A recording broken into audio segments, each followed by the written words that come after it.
नाम है राहुल कुमार। आप देखना शुरू कर चुके हैं नेशनल इंडिया न्यूज।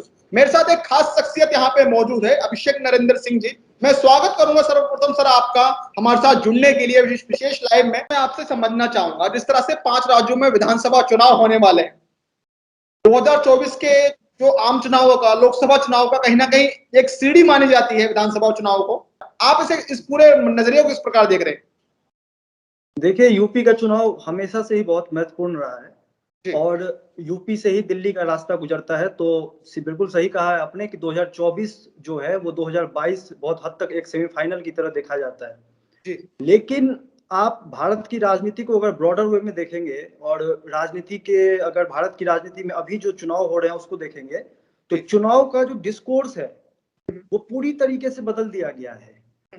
जनता के जो मुद्दे हैं, युवाओं के जो मुद्दे हैं, किसानों के जो मुद्दे हैं, आम गरीबों के जो मुद्दे हैं वो चुनाव में कहीं नहीं है। आप इसको देखिए कि चुनाव में धन बल, बाहुबल, जाति, धर्म, ये सब चीजों पर ही पूरा का पूरा चुनाव केंद्रित है। आप चुनाव से पहले बजट आता है और बजट में आपने किसी को कुछ नहीं दिया है। आपने ना महंगाई की बात की है, ना आपने बेरोजगारी की बात की है। आपने सिर्फ कॉर्पोरेट टैक्स बड़े बड़े अरबपतियों के माफ कर दिए हैं, कम कर दिए हैं। जी, तो आप ये समझ सकते हैं कि ये चुनाव कितना और महत्वपूर्ण हो जाता है आम लोगों के लिए। सर लेकिन सर, जिस तरह से आप बताने की युवाओं के मुद्दे थे, तमाम ऐसे मुद्दे थे सर। हमने बिहार में देखा जिस तरह से छात्र जब सड़क पर आते हैं अपनी मांगों के लिए, अपने हक अधिकारों के लिए, उन्हें लाठियों से पीटा जाता है। हॉस्टल से आधी रात में अगजनी जैसे एक चोरों की तरह, जैसे अपराधियों की तरह व्यवहार होता है, उनको खींचते हुए प्रशासन रोडों पे ला ला के पीटता है। सर, इस तरह की भयावह तस्वीर कहीं ना कहीं झकझोर देती है उत्तर प्रदेश और बिहार की। आप इसे किस प्रकार देख रहे थे? देखिए, बेरोजगारी पिछले 50 सालों में सबसे उच्चतर स्तर पर है जी। और वर्तमान में जो आंकड़ा आया है, CIME की जो रिपोर्ट आई है कि 4 करोड़ बेरोजगार हैं हमारे देश में जी। 4 करोड़ से ज्यादा बेरोजगार, उसमें से 3 करोड़ तो ऐसे हैं जो एक्टिवली रोजगार को ढूंढ रहे हैं। आप कल्पना कर सकते हैं कि देश में बेरोजगारी की क्या हालत है जी। एक तरफ नरेंद्र मोदी की सरकार ने कहा था कि हम 2 करोड़ प्रतिवर्ष रोजगार देंगे और इस बार फाइनेंस मिनिस्टर ने बजट में क्या कहा कि हम 60 लाख रोजगार 5 वर्ष में देंगे, यानी कि 12 लाख प्रति वर्ष जी।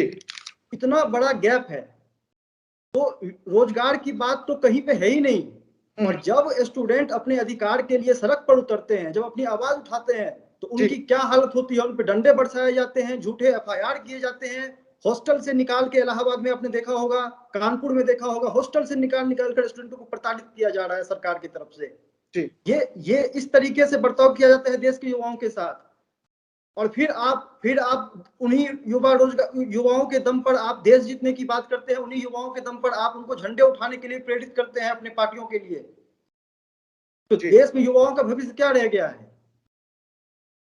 सवाल आज ये है कि देश का युवा को अब डिसीजन लेना पड़ेगा, देश के युवाओं को एक तार्किक निष्कर्ष तक पहुंचना पड़ेगा कि उनके अधिकार के लिए उनको अपना अधिकार कैसे मिलेगा। एक बड़ा ही अहम सवाल उठता है कि जिस तरह से चुनाव में हिंदू मुस्लिम को लेकर ध्रुवीकरण करने की जो साजिश और ये कोशिश की जा रही है, आप इस पर क्या कहेंगे? क्योंकि लगातार जिस तरह के हम लोग माहौल देख रहे हैं, चाहे वो उत्तर प्रदेश हो, तमाम उन राज्यों में जिनमें चुनाव होने, पंजाब हो, ध्रुवीकरण की राजनीति की जा रही है। आप इसे किस प्रकार देख रहे थे?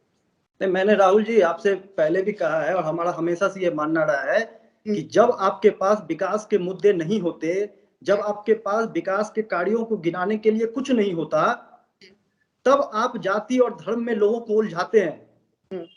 ये परंपरा ये हर एम्पायर में चली आती रही है।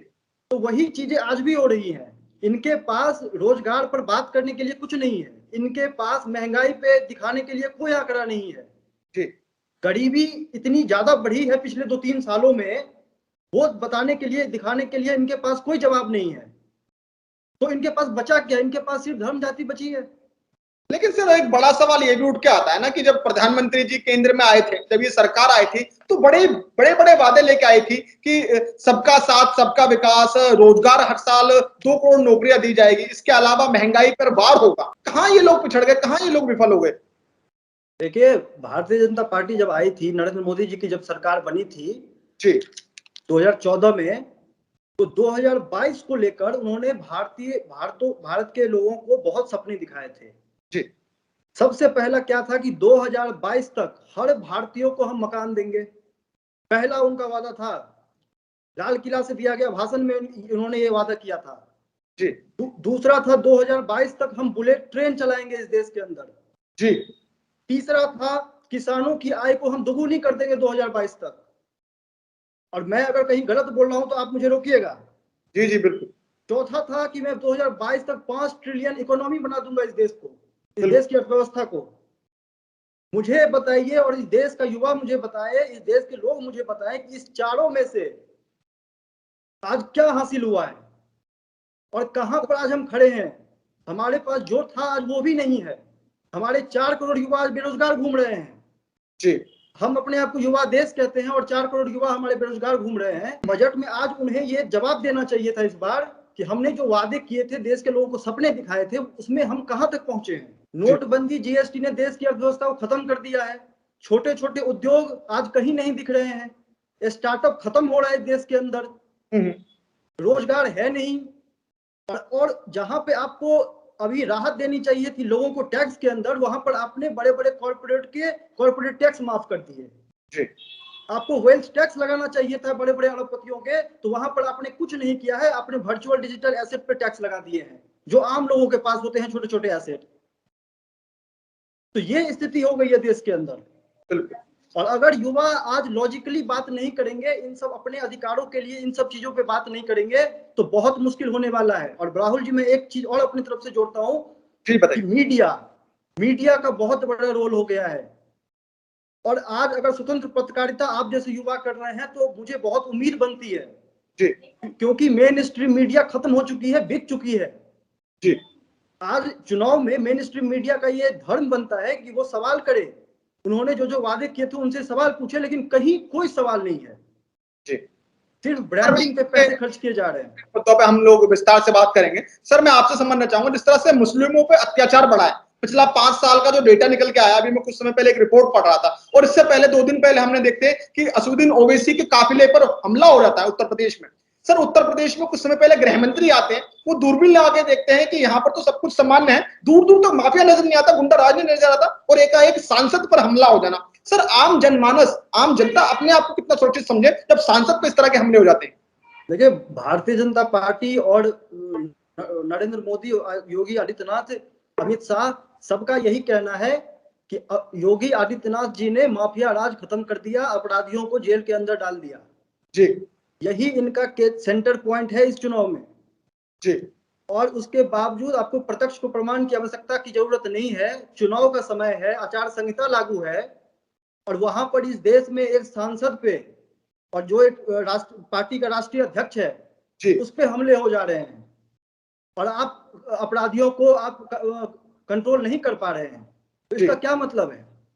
ये तो प्रत्यक्ष लोगों को दिख रहा है। सर आगे आपसे मैं अति महत्वपूर्ण सवाल जानूंगा, क्योंकि जिस तरह से आप भी युवा हैं, एक पार्टी के आप अध्यक्ष भी हैं, तमाम मुद्दों को सर कहीं ना कहीं प्रखरता से आप लगते हुए नजर आते हैं, क्योंकि तमाम मुद्दों पे पहले भी आपसे हमसे लंबी बात हुई है। आपसे सर एक सवाल है रोजगार को लेकर, जो में क्या युवा वोट की चोट करने को तैयार है केंद्र सरकार को, राज्य सरकार को, जिन्होंने कहीं ना कहीं ठगने का काम किया उन लोगों को? देखिए, युवाओं को तो अब वोट करना ही पड़ेगा, सोच समझ कर वोट करना पड़ेगा, आंकड़ों के आधार पर वोट करना पड़ेगा। क्योंकि जब तक धर्म और जाति में उलझे रहोगे तब तक ये आपको इस्तेमाल करते रहेंगे। और आंकड़े क्या हैं आज? हम सब ने देखा है राहुल जी, एसएससी जीडी के लड़के 2018 के अभ्यर्थी आज जंतर मंतर पे 1 साल से बैठे हुए हैं जी, कोई नहीं सुन रहा है। आरआरबी एनटीपीसी के लड़के धक्के खा रहे हैं रेलवे ट्रैक पे, उनपे आंसू गैस के गोलियां बरसा दी जाती है। हॉस्टल से लड़कों को निकाल के पीटा जाता है बर्बरता पूर्वक। उसके बाद मैं आपको ये दैनिक भास्कर की रिपोर्ट दिखा रहा हूं जी, ये यूपी के हैं 2017 से 2021 तक जी। देख लीजिए आपकी परीक्षाओं की क्या हालत है।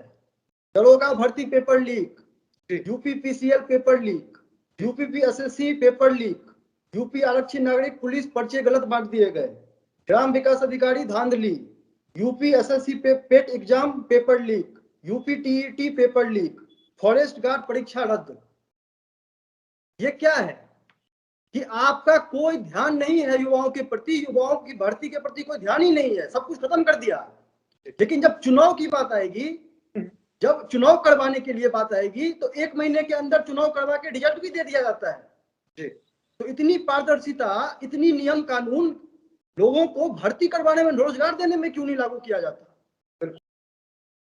जी, बिल्कुल सही कह रहे हैं सर आप। सर मैं आपसे अगला सवाल जानना चाहूंगा, जिस तरह से सर हमने देखा प्रयागराज में, जिस तरह से देखा हमने हरिद्वार में, धर्म संसद के नाम पर सर कुछ लोग साधु संतों के वेश में इस तरह से माइनॉरिटी और तमाम वर्गों के बारे में बात करते हैं, कहीं ना कहीं देखने में अपने आप में एक बड़ा चिंता का विषय बन जाता है, क्योंकि सर हम एक लोकतांत्रिक देश में रहने का काम करते हैं जहां पे संविधान लागू है।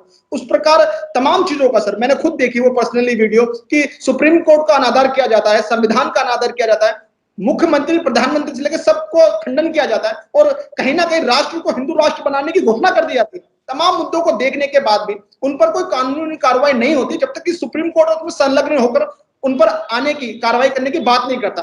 आप इस नजरिए को, पूरे मामले को किस प्रकार देख रहे हैं? राहुल जी, कुछ ताकतें हैं इस देश के अंदर जी। जो इस देश को कमजोर करने की कोशिश हमेशा से करते आ रहे हैं, जिनका आजादी में कोई योगदान नहीं है, जी। जो आजादी मिलने के बाद इस देश को तोड़ने का लगातार प्रयास करते रहे हैं। आप समझ सकते हैं ये कौन लोग हैं। जी। और ये उन्हीं लोग, जब उन लोगों के हाथ में सत्ता आ जाएगी, अगर आप बंदर के हाथ में चाकू दे देंगे जी। तो फिर क्या परिणाम होगा? तो आज उन्हीं लोगों के सह पर इस तरह का पूरा वातावरण इस देश में पैदा किया गया है और ये देश के लोकतंत्र के लिए बहुत बड़ा खतरा है। ये देश की एकता और अखंडता के लिए बहुत बड़ा खतरा है। देश में भाईचारे के लिए बहुत बड़ा खतरा है। सर वापस आते हैं, किसानी का एक बहुत बड़ा मुद्दा उत्तर प्रदेश के चुनाव में देखने को मिला। हमने देखा कि 13 महीने तक किसान कहीं ना कहीं सड़कों पर भूखे प्यासे तमाम यातनाएं झेलते हुए किसान अपनी मांगों को लेकर बैठा रहा। जब किसानों की बात हुई तो कहीं ना कहीं खुद प्रधानमंत्री मोदी जी लाइव आकर उन्हें समझाते हैं, माफी भी मांगते हैं बहरहाल, लेकिन सर एमएसपी पे बात अभी भी आधी अधूरी रह गई और इस बार कहीं ना कहीं उत्तर प्रदेश का जो पश्चिमी उत्तर प्रदेश का जो किसान है वो धोखा खाए हुए बैठा है। वो साफ कह रहा है कि वोट की चोट करके कहीं ना कहीं उत्तर प्रदेश में इस बार एक नया उत्तर प्रदेश, एक नया भविष्य देखने को मिलेगा। इस पूरे वाक्य पे आप किस प्रकार टिप्पणी रखते हैं? देखिए, किसानों का आंदोलन इस देश के अंदर एक बहुत बड़ा इतिहास लिख दिया है जी। 1 साल से किसान बैठे हुए थे, उन्होंने अपनी मांग मनवाई और आपने देखा कि किस तरीके से किसानों को प्रताड़ित किया गया, जलील किया गया, आतंकवादी कहा गया। जी। तो किसान बहुत स्वाभिमानी होते हैं, मेहनत करके 2 वक्त की रोटी जुटाते हैं पूरे देश के लिए। जी। तो उन्हें वो नहीं भूल सकते। बड़े बड़े ब्रांडिंग और मीडिया मैनेजमेंट करके किसानों को आप नहीं बहला सकते, वो जमीन से जुड़े हुए होते हैं। तो किसान तो कहीं ना कहीं उस बात का बदला लेगा इस चुनाव के अंदर, और वो पंजाब में भी दिख रहा है, वो नाराजगी यूपी में भी दिख रही है, वो नाराजगी हरियाणा में भी दिख रही है। इन लोगों को भगाया जा रहा है, प्रचार करने नहीं दिया जा रहा है। तो ये किसानों की शक्ति है, किसानों का ताकत है। लेकिन लेकिन आप फिर वही बात आ जाती है राहुल जी की ये जो बंटवारा है धर्म जाति के नाम पे, जो बंटवारा राजनीतिक दल आपस में करते हैं विभाजन के तौर पे, वहां पर फायदा कहीं ना कहीं किसको मिलेगा? भारतीय जनता पार्टी को फायदा मिलेगा। इसमें कहीं ना कहीं आपसी जो छोटे छोटे जो संगठन है वो चूक जाते हैं और इसी का फायदा भारतीय जनता पार्टी को मिलता है। सर आपसे अंतिम और महत्वपूर्ण सवाल मैं आपसे जानना चाहूंगा, सवाल 2 है लेकिन मैं आपसे बारी बारी पूछूंगा। महत्वपूर्ण सवाल है, आपने अभी गोदी मीडिया का जिक्र किया। गोदी मीडिया का सर एक प्रारूप सामने आ रहा है, जब प्रति और विपक्ष से सवाल करने की बात होती है तो कहीं ना कहीं विपक्ष से ऐसे गंभीर सवाल पूछे जाते हैं, ऐसे उलझाए हुए सवाल पूछे जाते हैं जैसे कितना बड़े मुद्दे चल रहे हैं, लेकिन जब वही भारतीय जनता पार्टी, वो पार्टियां जो सत्ता में, उनसे बड़े ही सामान्य सवाल पूछे जाते हैं। कहीं ना कहीं गोदी मीडिया जो स्तर है लगातार हम लोग खुद देख रहे हैं कि कहां आज देश का मीडिया कहां स्टे करता है, क्योंकि काफी गंभीर विषय है। अभी मैं कुछ समय पहले की अगर मुद्दा उठाऊं तो हमने देखा जिस तरह से असदुद्दीन ओवैसी के काफिले पर जब हमला हो जाता है तो गोदी मीडिया अलग प्रोपेगेंडा फैला रहा है, एक हिंदू मुस्लिम का एंगल देने की कोशिश कर रहा है। इससे पहले अगर हम जाए तो हमने उससे पहले राकेश टिकैत का वो बयान देखा, उस पर गोदी मीडिया लगातार किसानों को उल फजूल तमाम चीजें कहता हुआ दिख रहा था। उससे पीछे थोड़ा सा और जाए तो गोदी मीडिया का चलचित्र के बारे में आजकल सब जानते हैं। सर इस पे आप लोग अपनी क्या राय रख रहे हैं? गोदी मीडिया प्रोपेगेंडा फैलाने के लिए ही उसे गोदी मीडिया कहा जाता है। मीडिया, मैंने बताया आपको स्टार्टिंग में ही कि राजनीति का, चुनाव का डिस्कोर्स बदल चुका है। ब्रांडिंग करके, मीडिया मैनेजमेंट करके आजकल चुनाव लड़े जा रहे हैं। पहले क्या होता था? पहले चुनाव में जनता को समझाया जाता था, जनता की बातें कम से कम चुनाव के वक्त तो की जाती थी, अपने अपने मैनिफेस्टो में जनता के मुद्दे रखे जाते थे। लेकिन आज मीडिया मैनेजमेंट से क्या हो गया है कि आप जनता के मुद्दे गौन हो चुके हैं, उस पर बात नहीं होती है, सिर्फ और सिर्फ आपके प्रोपोगेंडा एजेंडा चलते हैं टीवियों पर, और उसी वजह से ये बहुत ही घातक हो गया है लोकतंत्र के लिए, मीडिया का इस तरह से बिक जाना। तो और ये अच्छी बात ये है इसमें कि आप जैसे स्वतंत्र मीडिया का उदय हो रहा है, क्यों हो रहा है, इसका कारण वही है कि मेन स्ट्रीम मीडिया अपना धर्म भूल चुकी है, अपना कर्म भूल चुकी है। इसी की वजह से आज सोशल मीडिया और स्वतंत्र मीडिया, डिजिटल मीडिया का युग आ चुका है। सर आपसे अंतिम सवाल, जिस तरह से हम लोग तमाम विषयों पर लगातार बात कर रहे थे, हमने उत्तर प्रदेश के चुनाव के बारे में बात की, देश में जिस तरह से जो घटनाएं हो रही है उसके ऊपर बात की, सर क्या लग रहा है उत्तर प्रदेश में और तमाम 5 राज्यों में कौन सी पार्टी ज्यादा आपको मजबूत लग रही है और किस पार्टी की सरकार उत्तर प्रदेश में आने वाली है, आपके हिसाब से आपका क्या ओपिनियन होगा? देखिए उत्तर प्रदेश में इस बार मुकाबला बहुत ही टाइट हो रहा है जी, और ये बात हर कोई मान रहा है कि मुकाबला जो है बहुत कड़ा है। मुझे लगता है कि ये जो छोटे छोटे दल हैं जी, वो छोटे छोटे दल जो आपस में बटे हुए हैं, इनको कहीं ना कहीं इकट्ठा होना पड़ेगा, जनता को संदेश एक स्वर में देना पड़ेगा, क्योंकि अगर आप जनता को एक स्वर में संदेश नहीं देंगे तो ये जो बंटवारा है वो कहीं ना कहीं भारतीय जनता पार्टी को फायदा पहुंचा देगा। चलिए बहुत बहुत धन्यवाद सर, सारे ही जब सवालों के जो जवाब दिए वो कहीं ना कहीं आपने बड़ी अच्छे अंदाज में दिए, बड़ी बेबाकी से दिए। तमाम मुद्दों पर हम फिर आपके साथ जुड़ने का प्रयास करेंगे। फिलहाल आप मुझे दे दीजिए इजाजत। मेरे साथ मौजूद थे अभिषेक नरेंद्र जी, जो सोशल एक्टिविस्ट भी हैं। तमाम मुद्दों पर कहीं ना कहीं युवाओं के मुद्दों पर, महिलाओं के मुद्दों पर, चिकित्सा के मुद्दों पर, शिक्षा के मुद्दों पर बड़ी बेबाकी से अपनी राय रखते हैं। दोबारा से सर जुड़ने का प्रयास करेंगे। धन्यवाद।